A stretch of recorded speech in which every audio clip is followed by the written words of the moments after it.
اور جب آپ 2 بار اس کا اعلان کریں گے اور پھر اس کے بعد آپ اس طرح کے کچھ لفظ بھی استعمال کر سکتے ہیں،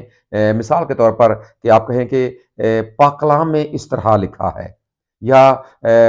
خدا کے پاک کلام میں اس طرح مرقوم ہے۔ اس کے بعد لوگوں پر یہ بات واضح ہو جائے گی کہ اب آپ تلاوت شروع کر رہے ہیں۔ یہ ایک بڑی بنیادی سی بات ہے، اور آپ ہمیشہ ہمیشہ اس کا خیال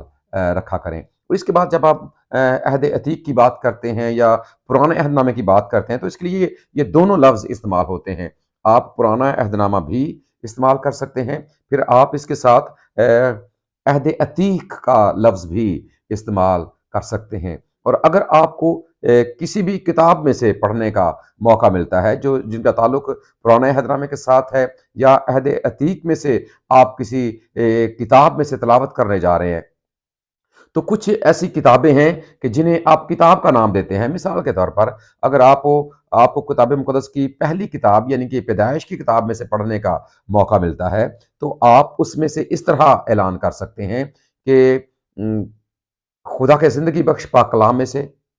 پہلی کتاب یعنی کہ پیدائش کی کتاب، اور اس کا پہلا باب، اور پہلے باب کی پہلی آیت سے لے کر 5ویں آیت تک۔ اس کے بعد اگر ہم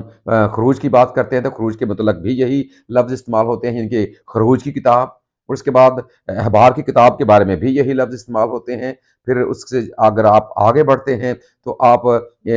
جو گنتی کی کتاب ہے یا استثناء کی کتاب ہے، ان کے ساتھ آپ لفظ کتاب کا استعمال کرتے ہیں۔ اور جب اس کے بعد آپ آگے بڑھتے ہیں تو آپ کو کچھ کتابیں ایسی بھی ملتی ہیں کہ جو دو دو ہیں، یعنی کہ جس طرح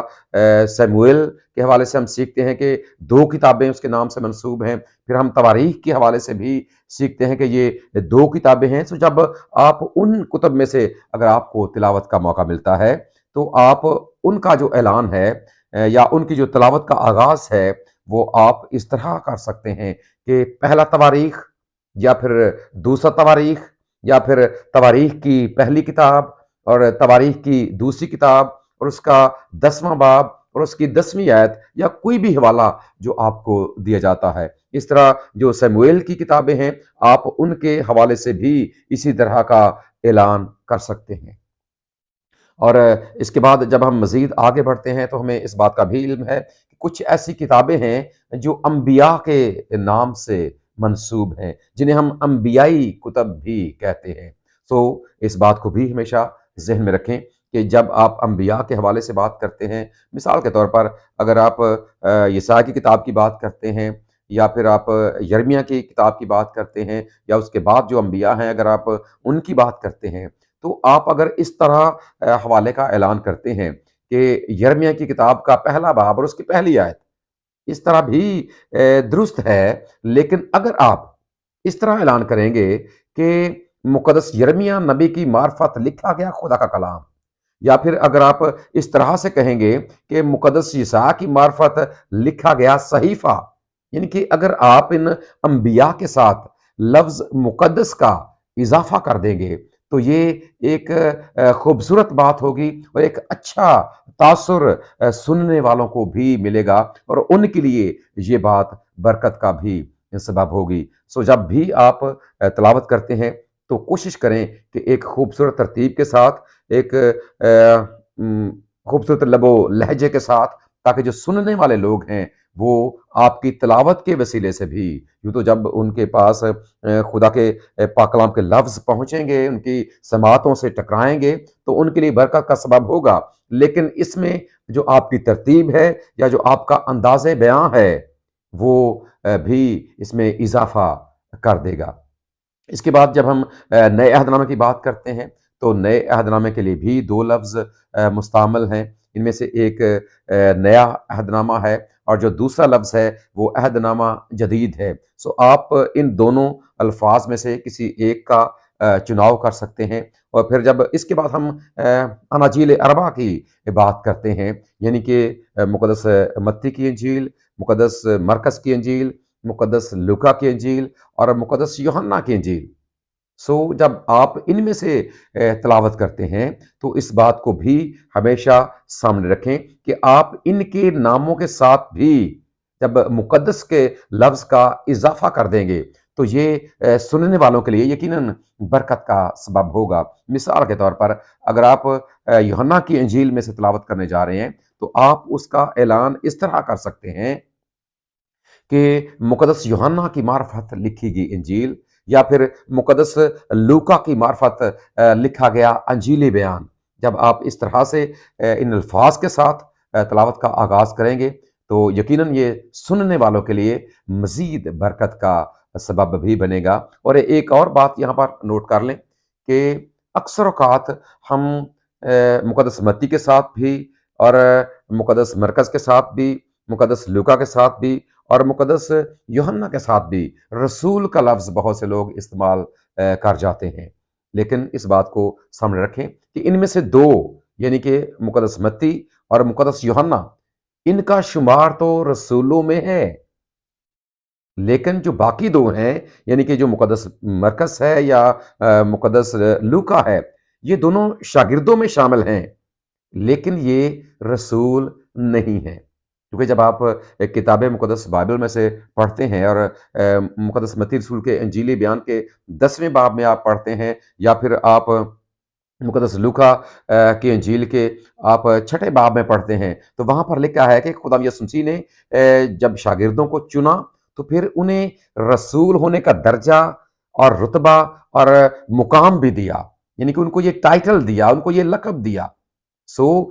جب آپ یہ تلاوت کرتے ہیں تو اس بات کو ہمیشہ اپنے سامنے رکھیں کہ آپ باقی دونوں ناموں کے ساتھ، یعنی کہ مقدس مرکز کے ساتھ اور مقدس لوکا کے ساتھ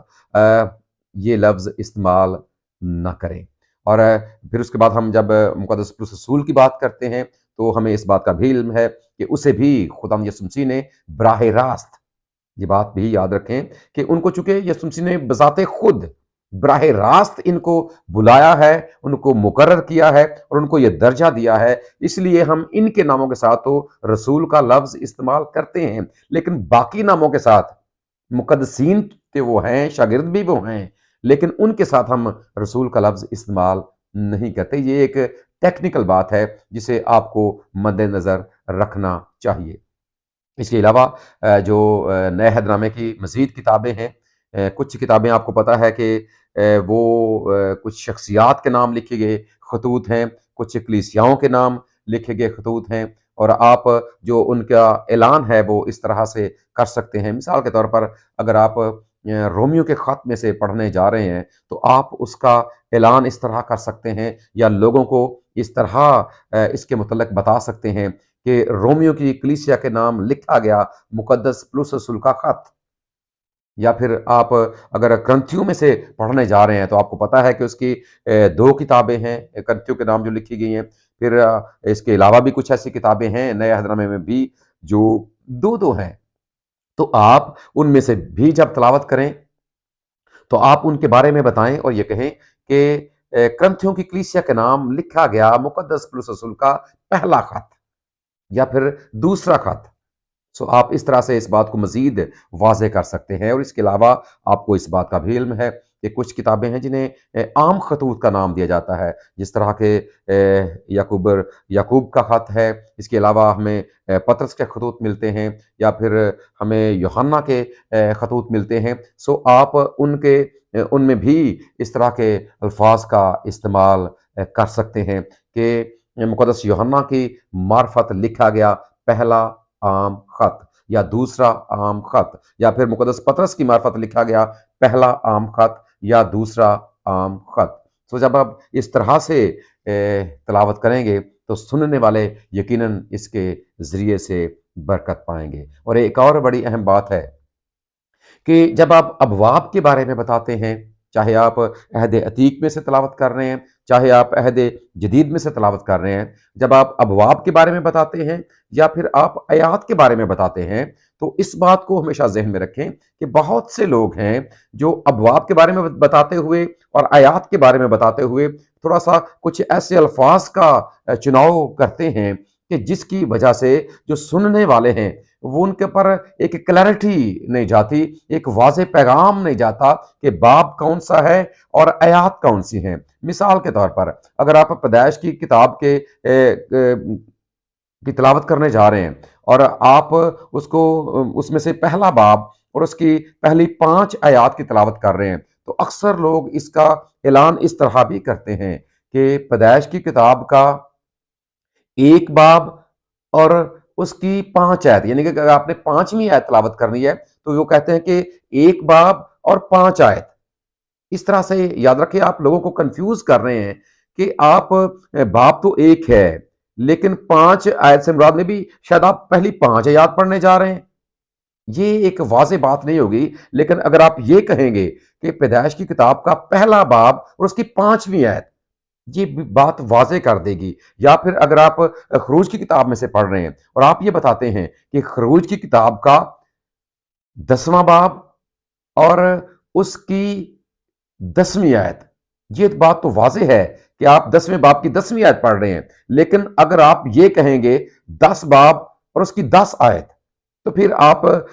لوگوں کو کنفیوز کر رہے ہیں اور یہ شاید تاثر دے رہے ہیں کہ 10 باب سے مراد شاید پہلے 10 ابواب ہیں یا 10 آیت سے مراد پہلی 10 آیات ہیں۔ سو اس بات کو بھی ذہن میں رکھیں کہ جب آپ اعلان کرتے ہیں تو ضرور اس بات کو واضح کریں، تاکہ اگر آپ ایک آیت پڑھنے جا رہے ہیں تو آپ ایک ہی کے بارے میں بتائیں، اگر آپ زیادہ آیات پڑھنے جا رہے ہیں تو اس کا اعلان بھی آپ اسی طور سے کریں، تاکہ جو کتاب مقدس کو پڑھنے والے ہیں، جو آپ کے ساتھ مل کر اس کی تلاوت کرنے جا رہے ہیں، سو ان پر یہ بات واضح ہو کہ آپ نے کتنی آیات کا مطالعہ کرنا ہے۔ اور اس کے علاوہ جب آپ اس تلاوت کو ختم کرنے جا رہے ہیں تو بھی کچھ الفاظ کا ہم استعمال کرتے ہیں، جس طرح کہ ہم یہ کہتے ہیں کہ خدا کے پاک کلام کا پڑھا اور سنا جانا ہم سبوں کے لیے باعث برکت ہو۔ یہاں پر بھی کچھ لوگ اس طرح بعض اوقات کہہ دیتے ہیں کہ خدا کے کلام کا پڑھا اور سنا جانا ہم سبوں کے لیے باعث برکت کا سبب ہو۔ سو آپ جب یہ دونوں لفظ استعمال کریں گے، یعنی کہ باعث کا بھی اور سبب بھی، یہ دونوں مترادف لفظ ہیں، آپ کوشش کریں کہ ان میں سے ایک لفظ، چاہے آپ باعث استعمال کر لیں چاہے آپ سبب استعمال کر لیں۔ یہ بالکل ایسے ہی ہے جیسے عام طور پر یہ عام روزمرہ زندگی میں بھی یہ غلطی کی جاتی ہے اور یہ کہا جاتا ہے کہ برائے مہربانی کر کے، یعنی کہ یہ بھی ایسا لفظ ہے، یا آپ برائے لگائیں یا کر کے لگائیں، ان دونوں میں سے آپ ایک لفظ استعمال کریں۔ سو یہ بھی بالکل ایسے ہی ہے، سو آپ ان میں سے بھی ایک لفظ کا استعمال کریں تاکہ یہ سننے والے یہ اس بات کو جان جائیں کہ آپ نے یہ بات سیکھی ہوئی ہے اور آپ سیکھ کر دوسروں تک اس بات کو پہنچا رہے ہیں۔ اور جب آپ ان الفاظ کو کہتے ہیں کہ خدا کے پاک کلام کا پڑھا اور سنا جانا ہم سبوں کے لیے باعث برکت ہو، تو آپ آگے ظاہر سی بات ہے سارے پھر مل کر کہتے ہیں آمین۔ اور پھر کچھ اور لفظ بھی بعض اوقات ہم ادا کرتے ہیں، وہ بھی خوبصورت لفظ ہیں کہ ہم خدا کا شکر ادا کرتے ہیں، خدا ہم تیرے پاک کلام کے لیے تیری شکر گزاری کرتے ہیں۔ اور بعض لوگ یہ کہتے ہیں خدا تیرا شکر ہو، یہ خوبصورت باتیں ہیں۔ سو یہ وہ بنیادی باتیں تھیں جو تلاوت کے حوالے سے ہیں، اور بہت سے لوگ یہ اس کے بارے میں سوال بھی کرتے ہیں۔ سو مناسب جانا کہ اس کے بارے میں ایک ویڈیو بنائی جائے تاکہ لوگوں تک یہ بات پہنچے اور لوگ اس بات کو سمجھیں اور پھر سمجھ کر خدا کے پاک کلام کی تلاوت خوبصورت طریقے کے ساتھ کر سکیں۔ امید ہے یہ ویڈیو آپ کو پسند آئی ہوگی، سو آپ ضرور اس کو لائک کریں اور شیئر کریں تاکہ زیادہ سے زیادہ لوگ اس بات سے مستفید ہو سکیں۔ خدا آپ سب کو بہت زیادہ برکت دے، آمین۔